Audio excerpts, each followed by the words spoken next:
Assalamualaikum warahmatullahi wabarakatuh.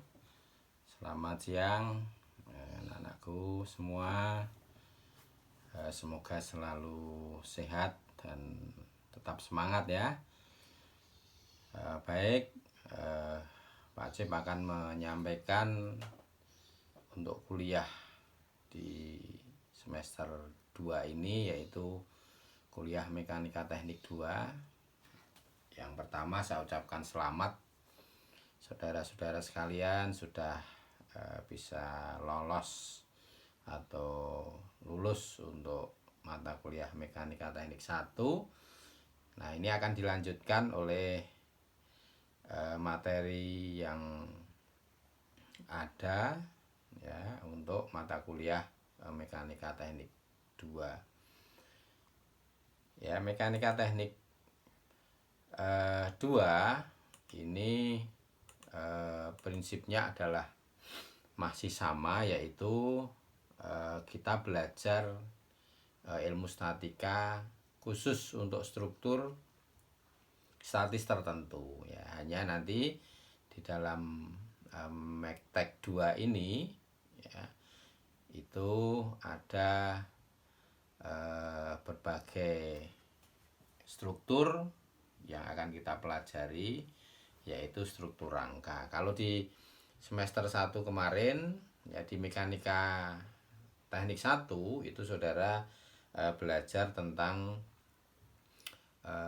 struktur statis tertentu untuk balok sederhana. Jadi balok sederhana sampai balok Gerber ya kemarin. Nah, untuk Mekanika Teknik 2 ini kita akan belajar terkait dengan struktur rangka batang ya. Jadi itu kemudian mekanisme penilaian tetap sama ya, ada kehadiran, kemudian ada tugas harian, tugas besar, kemudian ujiannya itu ujian mid semester dan ujian akhir semester ya. Baik, buku-buku referensinya ini prinsipnya masih tetap sama, yaitu menggunakan buku-buku referensi yang membahas tentang mekanika teknik atau ilmu statika ya, atau analisis struktur khusus untuk statis tertentu ya. Saudara sudah tahu statis tertentu itu apa, tak tentu itu apa ya. Jadi ini beberapa buku yang bisa saudara pelajari sebagai referensi. Juga ada bahan kuliah yang selama ini kita gunakan ya untuk baik Mekanika Teknik 1 maupun Mekanika Teknik 2 yang Pak Cip sudah keluarkan ya, dari baik itu yang berupa edisi ketikan maupun tulis tangan, itu sudah ada semua, jadi itu bisa digunakan. Nah, sebelumnya ini saya sampaikan terkait dengan materi ya, materi apa saja yang akan kita pelajari dalam satu semester ya. Ini yang pertama itu adalah pekerjaan rangka, seperti yang saya sampaikan tadi. Kalau di Mektek 1 itu adalah kita belajar struktur statis tertentu untuk balok sederhana, sedangkan untuk Mekanika 2, Mekanika Teknik 2 ini struktur rangka batang atau pekerjaan rangka atau framework gitu ya, bisa disebut sebagai framework ya di sini. Nah, nanti akan Pak Cip sampaikan ya, terkait dengan apa itu pekerjaan rangka, kemudian bagaimana menyelesaikan pekerjaan-pekerjaan ini ya. Kita prinsip tetap sama ya, nanti ada kesetaraan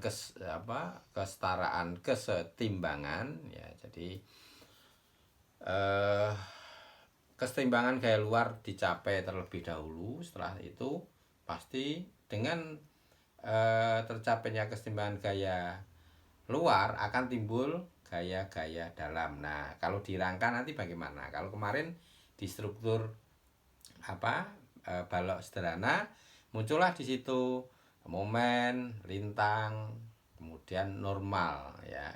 Nah, kalau di rangka nanti bagaimana akan kita pelajari di semester ini ya. Jadi materi yang kedua ini adalah metode keseimbangan titik simpul secara analitis dan secara grafis. Jadi dalam menyelesaikan analisis struktur framework itu ada dua. Untuk keseimbangan titik simpul yaitu secara analitis dan secara grafis ya. Ini untuk metode keseimbangan titik simpul. Nanti ada metode yang lain. Nah, ini adalah metode Cremona. Jadi kalau titik simpul ada dua cara, grafis dan analitis. Tapi kalau di Cremona itu hanya grafis ya. Saudara kan sudah tahu itu kalau grafis bagaimana, kalau analitis bagaimana ya. Kemudian yang berikutnya adalah metode Ritter. Nah, metode Ritter ini adalah metode khusus analitis ya. Jadi dia akan atau bisa disebut sebagai metode pemotongan cara analitis ya. Jadi nanti struktur rangka itu dipotong dulu, kemudian bagian dari potongan ini akan dicari keseimbangannya sehingga tahu gaya dalamnya. Kemudian yang terakhir adalah metode Coleman ya. Metode Coleman ini adalah metode pemotongan secara grafis. Jadi Coleman ini hanya sama dipotong, sama persis Ritter ya. Kalau Ritter itu menggunakan cara analitis, sedangkan kalau Coleman itu menggunakan cara grafis ya. Ini ada 1, 2, 3, 4, 5 cara ya. Nah, kelima cara ini ya, jadi ada 6 materi. Satu pekerjaan rangka, atau nanti ini artinya adalah kita belajar ya apa yang disebut sebagai framework atau rangka batang ya. Nanti di situ ada ketentuan-ketentuan teknisnya, itu bagaimana membuat struktur rangka, kemudian bagaimana penyelesaiannya. Nah, selama konstruksi tersebut adalah struktur statis tertentu, maka itu bisa diselesaikan dengan 5 metode ini. Nah, keenam materi ini akan diberikan selama setengah semester ya. Nanti dalam setengah semester ini atau pertemuan 1 sampai 8 kita akan membahas tentang materi ini. Sedangkan yang selanjutnya tengah semester sampai selanjutnya nanti akan diisi oleh tim atau dosen tim ya. Materinya nanti akan kita sampaikan. Baik, kita lihat. Nah, ini adalah konstruksi rangka ya, atau framework ya. Kalau kemarin kita belajar banyak tentang batang ya, kemudian ini adalah struktur rangka. Struktur rangka itu apa ya? Struktur rangka adalah suatu konstruksi pemikul yang dibuat atau disusun atas bentuk segitiga-segitiga ya. Jadi nanti ada gambarnya lebih jelas. Bentuk segitiga-segitiga ini mengapa dibuat bentuk segitiga? Karena segitiga ini secara geometris itu tidak akan berubah atau lebih stabil ya. Kalau segi 4 ya begini, itu dia mungkin akan gini ya kalau ditekan segi 4. Tapi kalau dia segitiga itu lebih kokoh, jadi didorong ke sini ada yang nahan. Ini kenapa harus memakai struktur yang disusun atas segitiga. Nah ini kalau segi 4 ya, ini segi 4 begini, ini rangka ya. Segi 4 kalau di D ini didorong ke arah kanan ya, ke arah kanan, maka dia akan ya basa Jawa itu meleot gitu ya, meleot. Jadi di D ini menjadi sudut D ini menjadi D aksen, C jadi C aksen, dan seterusnya. Ya, ini mudah sekali berbentuk semacam ini, sehingga ini disebut sebagai suatu bentuk yang unstabil atau tidak stabil ya. Nah ini, atau tidak mantap. Nah untuk menerima beban horizontal agar dia stabil atau mantap, maka ya diagonalnya ini diberi semacam ini atau begini, itu juga bisa ya. Ini maka ini sudah menjadi stabil konstruksi yang gambar kedua ini. Kalau gambar pertama ini unstabil atau tidak stabil ya. Jadi dia akan mudah bergerak atau berubah secara geometri. Nah, ini hubungan batang-batang rangka ini pada konstruksi baja disambung dengan alat-alat sambung ya.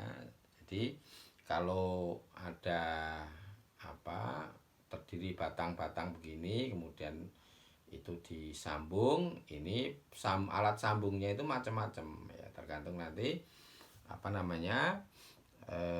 materialnya ya, bisa dengan las, dengan paku keling, murbaut ya, pasak, paku, dan seterusnya ya. Tapi kalau konstruksi baja ini jelas ya menggunakan las, paku keling, murbaut. Sedangkan untuk kayu, nah ini kayu kan tidak mungkin dilas gitu ya, sehingga dia harus menggunakan paku atau pasak atau baut ya.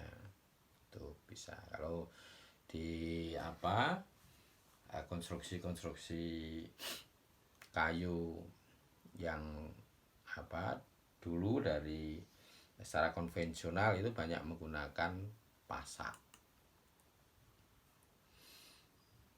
Nah, bagaimana analisis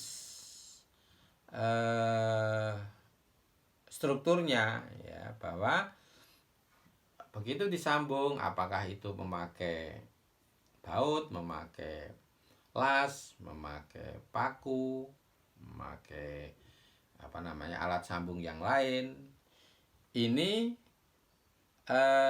kita harus sepakat bahwa sambungan ini dalam analisis hitungan dianggap sebagai sendi bebas. Artinya sendi bebas.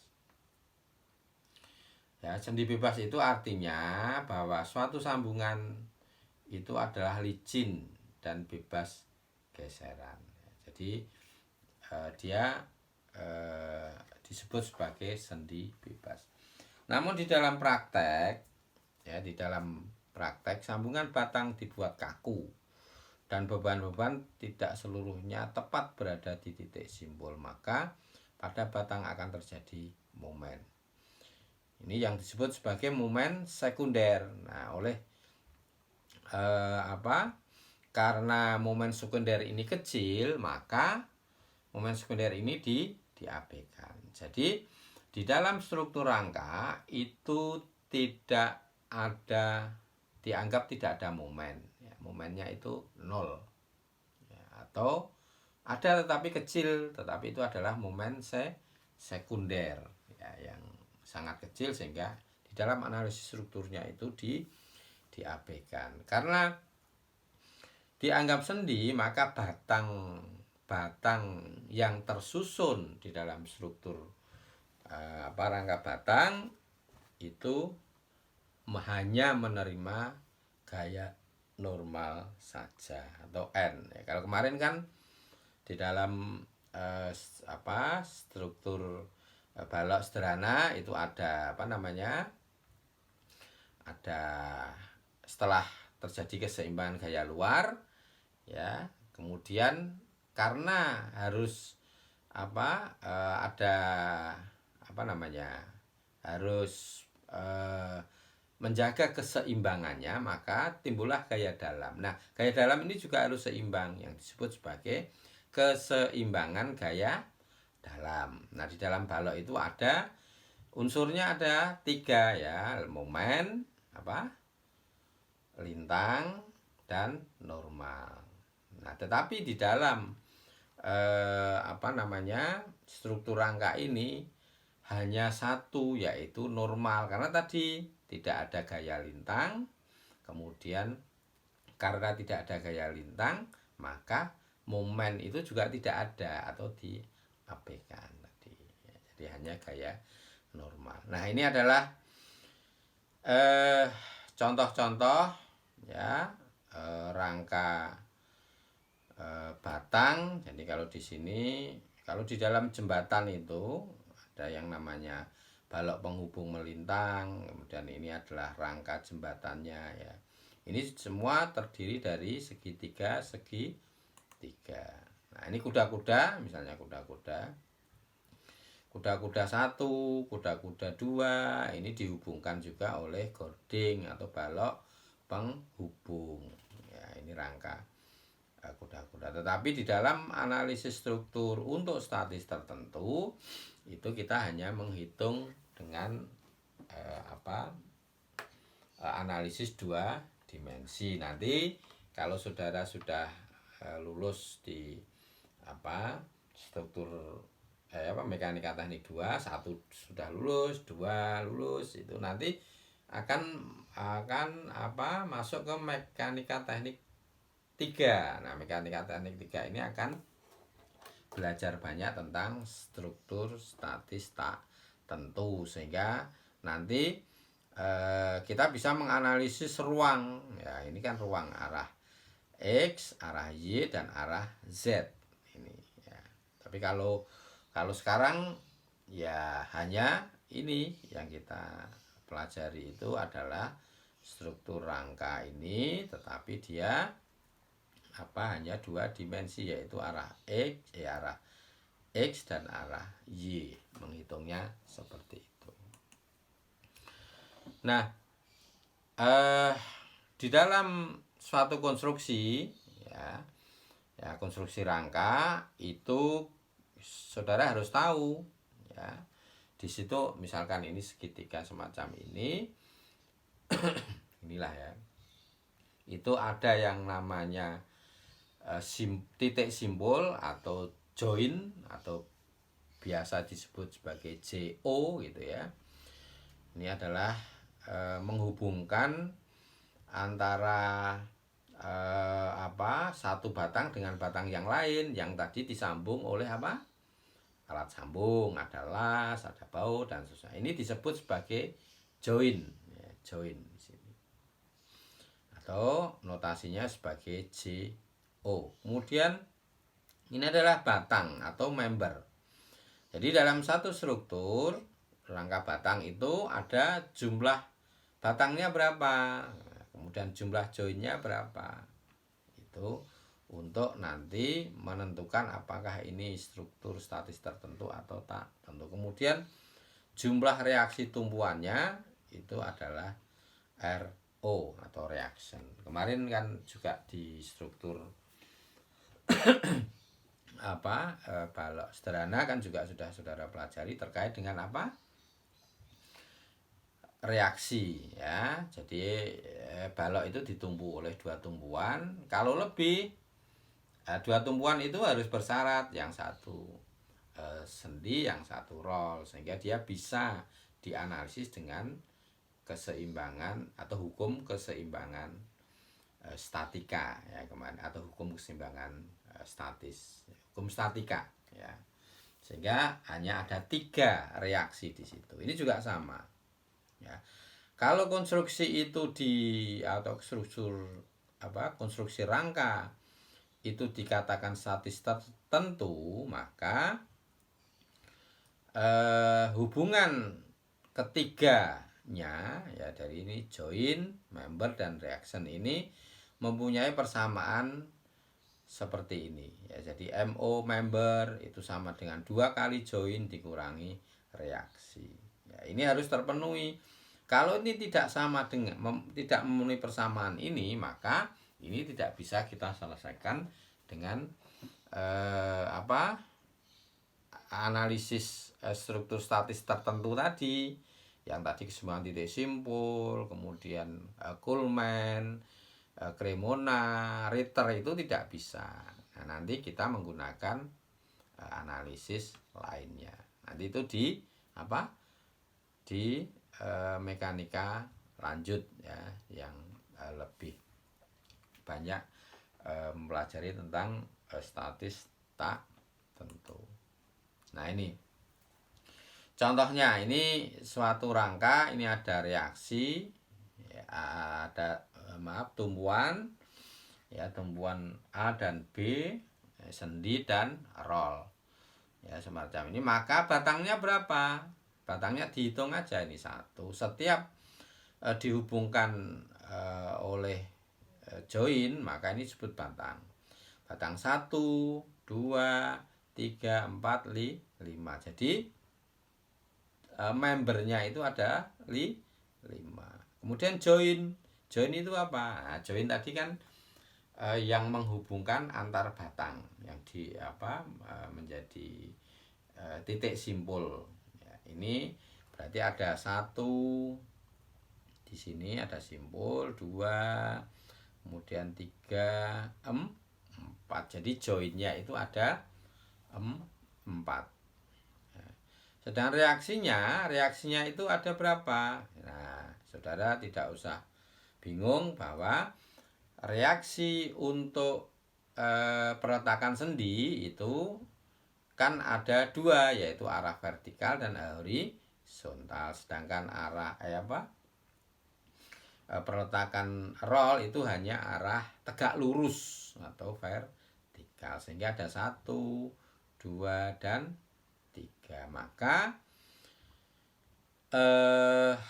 persamaan ini dimasukkan ke rumus persamaan statis tertentu tadi ya, dimana member itu sama dengan 2 join dikurangi reaksi. Nah, ini kalau sama itu berarti menunjukkan bahwa konstruksi tersebut adalah konstruksi statis tertentu ya. Jadi ini adalah konstruksi statis tertentu. Nah, bagaimana kalau konstruksi statis tertentu? Konstruksi statis tertentu itu bisa diselesaikan dengan hukum statika. Ingat dulu di semester yang sudah lalu bahwa hukum statika itu apa? Jadi keseimbangan momen ada 3 persamaan 1.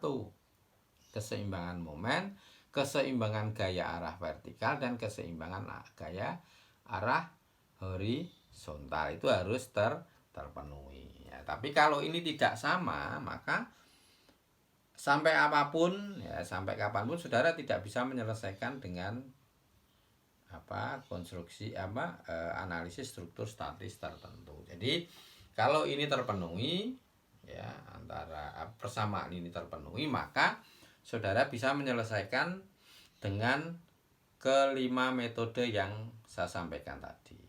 Oke, kita lanjutkan. Nah, ini contoh-contoh ya. Kalau ini bagaimana kalau konstruksinya semacam ini ya, bahwa membernya itu ada 1, 2, 3, 4, 5, 6, 7, 8. Kemudian joinnya ada berapa? 1, 2, 3, 4, 5. Sedangkan reaksinya tetap 3. Sehingga ini kalau persamaan ini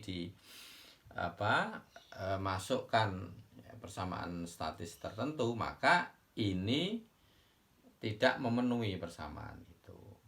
Nah, tidak memenuhi itu artinya bahwa member itu tidak sama dengan 2 kali join dikurangi reaksi. Nah, Ini disebut konstruksi statis tak tentu di dalam. Di dalam itu artinya ketidaktentuan statisnya itu diakibatkan oleh hubungan antara member dan join, sedangkan reaksinya tetap 3. Ini yang disebut sebagai konstruksi statis tidak tertentu di dalam. Sedangkan di yang sisi kanan ini, ya, di sisi kanan ini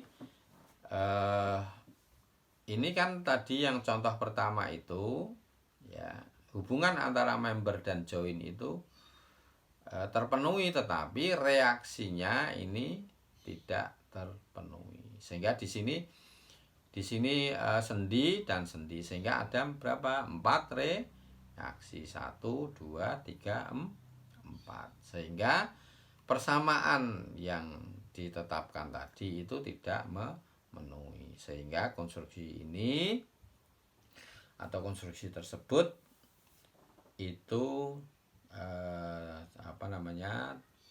merupakan konstruksi statis tidak tertentu di luar, ya. Paham ya? Jadi saudara bisa membedakan mana struktur statis tertentu dan tak tentu. Kalau tak tentu itu di luar dan di dalam. Ya, di luar itu karena reaksinya yang berlebihan, sedangkan kalau di dalam itu diakibatkan oleh hubungan antara member dan join yang berlebihan.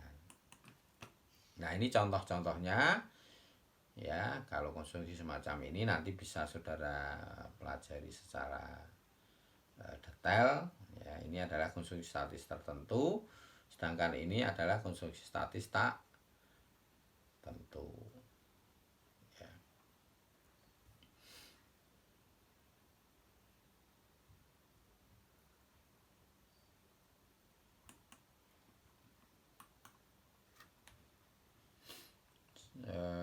Maaf, bentar. Ya, ini contoh-contohnya. Ini kan saudara banyak melihat di jembatan-jembatan atau di struktur rangka-rangka baja, ya, semacam ini. Nah, ini saudara bisa menghitung atau menentukan apakah ini statis tertentu dan atau tak tentu, ya. Ini, ya, rumusnya tadi member sama dengan 2 kali join dikurangi reaksi. Ya, ini rangka ruang, ya, atau space frame. Rangka ruang itu ada tadi sudah saya singgung, ada arah X, arah Y, dan arah Z. Ya, ini nanti analisis strukturnya akan kita pelajari di mekanika yang berikutnya. Ya, ini adalah contoh rangka pelengkung 2 sendi, ya. Ini juga statis tak tentu. Nah, ini rangka dengan tumpuan pendel. Tumpuan pendel itu adalah tumpuan, ya, dulu kan tumpuan yang mempunyai batang, ya, di sini. Nah, ini tadi yang saya singgung adalah perhitungan hukum statis tertentu, ya. Nah, ini adalah persamaan statika, ya. Persamaan statika itu harus terpenuhi, ya, seperti di dulu Mektek 1 itu kan juga saudara diwanti-wanti untuk tetap memegang 3 persamaan ini dalam mencari keseimbangan suatu struktur, yaitu sigma kx sama dengan 0. Ini artinya, ini saya ulang, ya, tapi saudara sudah paham, ya. Sigma kx itu adalah semua gaya arah x itu harus seimbang. Ini bahasa matematik. Kemudian sigma ky ini adalah sigma arah y, ini juga harus dalam keadaan seimbang. Sedangkan sigma momen itu adalah apa? Ya, dalam kondisi suatu batang dalam kondisi melentur yang diakibatkan oleh suatu gaya yang mempunyai jarak tertentu. Ya, ini juga tidak saya jelaskan secara detail karena ini kan saudara sudah paham betul. Nah, sebelum kita membuat melangkah ke analisis strukturnya yang tadi, maka saudara harus mengetahui ketentuan-ketentuan di dalam ketentuan di dalam penggambaran ataupun sebelum membuat analisis strukturnya itu harus memenuhi ketentuan-ketentuan seperti yang saya sampaikan ini, ya. Ketentuan yang harus dipenuhi dalam perhitungan analisis struktur statis tertentu untuk rangka batang itu yang pertama, bahwa sumbu batang itu berhimpit dengan garis penghubung titik pertemuan atau garis sistem. Ya, artinya di dalam struktur material, misalkan baja, kemudian kayu, itu kan mempunyai dimensi tertentu, ya, dan di situ sudah ada yang namanya garis sistem, ya. Kemudian beban, ya, semua beban itu harus berada pada titik simpul. Pak, itu kan ada juga gaya misalkan gording tidak berada persis di titik simpulnya, ya, itu prakteknya memang seperti itu, tetapi di dalam analisis strukturnya tidak boleh. Karena apa? Tadi ada disampaikan bahwa itu akan timbul yang namanya momen, ya, sehingga kita di dalam analisis struktur rangka batang ini tidak ada momen, sehingga gaya-gaya yang berada di luar titik simpul itu harus ditransfer ke titik simpul. Misalnya persis tengah-tengah, berarti bagi dua, setengahnya ke titik simpul atasnya, setengahnya ke titik simpul di bawahnya. Jadi nanti itu banyak akan saudara pelajari di konstruksi kayu, konstruksi baja, dan seterusnya, ya. Kemudian yang ketiga, garis sistem dan gaya-gaya luar harus terletak pada suatu bidang datar. Sudah bisa dipahami ini karena apa? Kita menghitung dengan perhitungan dua dimensi. Dua dimensi itu apa? Ya, dua arah, artinya dalam satu bidang arah X dan arah Y, ya, sehingga apa? Ya, harus dalam satu bidang datar. Nah, itu ya, ini bisa dikatakan bahwa perhitungannya menggunakan perhitungan dua dimensi, yaitu dimensi arah X dan arah Y atau bidang datar. Kemudian titik simpul dianggap engsel, ya.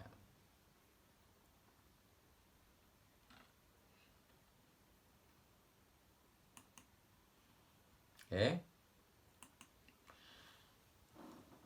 Ya, saya lanjutkan. Jadi, ini beberapa contoh bentuk rangka, ya. Ini rangka jembatan, ya, sederhana. Jembatan sederhana, kemudian bentuk pret, hui, weren, rangka K, Baltimore, dan seterusnya. Ini banyak, ya. Sistem Wichet, kemudian rangka Gerber. Seperti ini Gerber, kan saudara kemarin juga sudah belajar tentang balok Gerber, ya. Balok Gerber, nah ini dia memiliki banyak tumpuan tetapi bisa diselesaikan dengan hukum statika, di mana diberi seolah-olah pada satu titik tertentu ada S atau dianggap sendi. Ini rangka kuda-kuda, ya.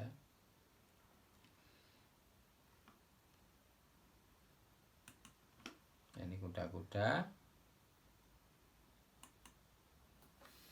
Kuda-kuda itu ada konsul, ada rangka Prancis, Inggris ya, ini kayak sepak bola ya. Jerman, Belgia, gergaji ya, ini bentuknya memang seperti gergaji. Sedangkan ini adalah rangka bentuk lain ya, tiang listrik, tower, hanggar dan seterusnya. Nah, ini semua adalah yang kita sebut sebagai struktur apa? Rangka batang, dan itu kita bisa selesaikan sepanjang konstruksi itu adalah rangka statis tertentu, maka dia akan dapat diselesaikan dengan metode-metode yang ada 5 metode tadi. Tetapi kalau dia strukturasi tak tentu itu tidak bisa ya, harus diselesaikan dengan metode lain ya, metode statis tak tentu. Demikian saya kira materi tentang struktur rangka batang. Ini saudara silahkan membaca referensi-referensi lain ya. Prinsipnya adalah struktur statis tertentu dengan persamaan statis tertentu yang tadi saya sampaikan itu. Kalau dia struktur statis tertentu, maka dia bisa diselesaikan dengan menggunakan 5 metode penyelesaian tadi. Demikian kuliah untuk materi yang pertama. Selanjutnya akan kita lanjutkan minggu depan terkait dengan ya, kita urut aja sesuai dengan tadi ya, keseimbangan titik simpul, grafis, analitis, kemudian nanti Cremona, Ritter, dan Kuhlmann. Demikian saya akhiri kuliah hari ini. Tetap semangat dan silahkan dipelajari. Minggu depan kita diskusikan. Saya akhiri. Assalamualaikum warahmatullahi wabarakatuh.